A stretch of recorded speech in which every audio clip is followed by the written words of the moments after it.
Hi, Namaskar. Welcome to my channel Indian Hero Official. এইবাৰ মই অসমৰ গাঁওবিলাকৰ নাম আৰু তাৰ অৰ্থৰ বিষয়ে এলানিমান ভিডিঅ' বনাম বুলি ভাবিছোঁ। যদি ভাল লাগে সাবস্ক্ৰাইব কৰিব, এনে ধৰণৰ ভিডিঅ' বনাই থাকিবলৈ উৎসাহ দিব। এতিয়া মই ক'ব বিচাৰিছোঁ মোৰ জন্মস্থান লাইচেং গাঁৱৰ বিষয়ে। আমাৰ গাঁওখনৰ নাম লাইচেং।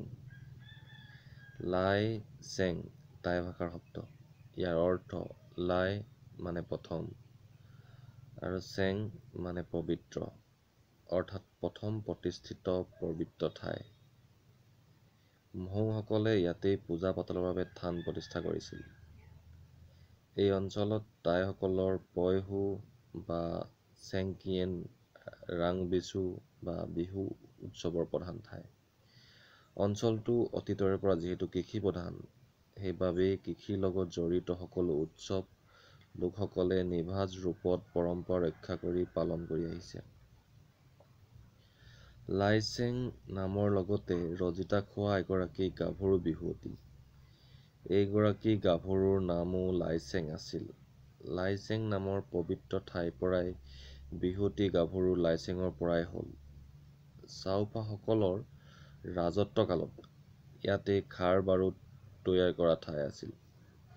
সেই ঠাই খাৰঘৰীয়া ডবা, তিৰুপথাৰৰ লো আনি খাগৰি খৰিৰে পুৰি খাৰ বাৰুদ আদি অস্ত্ৰ শস্ত্ৰ তৈয়াৰী ঘাটি আছিল এই ডবা অঞ্চলত।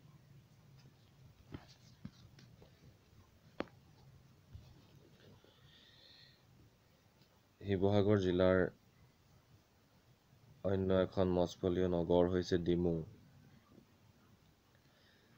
ডিমৌ শব্দটো বড়ো আৰু টাই আহোম মিশ্ৰিত শব্দৰে গঠিত এটা নাম।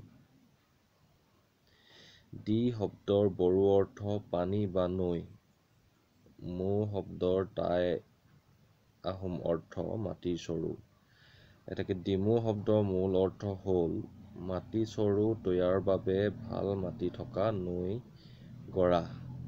একালত আৰু বৰ্তমানেও ডিমৌ নৈ পাৰৰ লিকটীয়া মাটি চৰুৰ কলহৰ বাবে উপযোগী। এই কথাষাৰ নুই কৰিব নোৱাৰি।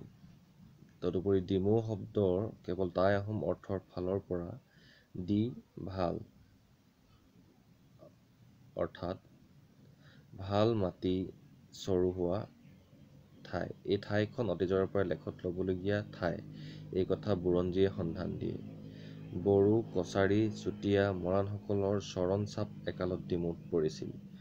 আহোমসকলৰ মুং-দুন চুনখামলৈ অহাৰ পাছত উপৰোক্তসকলৰ চিন চাপ মিলি বৃহত্তম সংগঠন আহোমসকলৰ লগত মিশ্ৰিত হ'ল। ধন্যবাদ। এনেধৰণৰ বহুতো ভিডিঅ' চাবলৈ আপোনালোকে মোৰ channel Indian hero official like কৰক, ছাবস্ক্ৰাইব কৰক। কাষত থকা বেলটো দবাবলৈ নাপাহৰিব। আমাৰ নিজৰ টাই আহোম সংস্কৃতি, ভাষা আৰু অসমৰ গাঁওবিলাকৰ নামৰ ঐতিহ্য, ইয়াৰ অৰ্থ এইবিলাকৰ বিষয়ে মই জনাবলৈ চেষ্টা কৰি আছোঁ।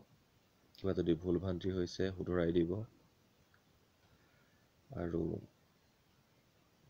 ভৱিষ্যতে এনেধৰণৰ ভিডিঅ' বনাই ৰাইজক অৱগত কৰিবলৈ উৎসাহ দিব বুলি আশা কৰিলোঁ। ধন্যবাদ। জয় অসম।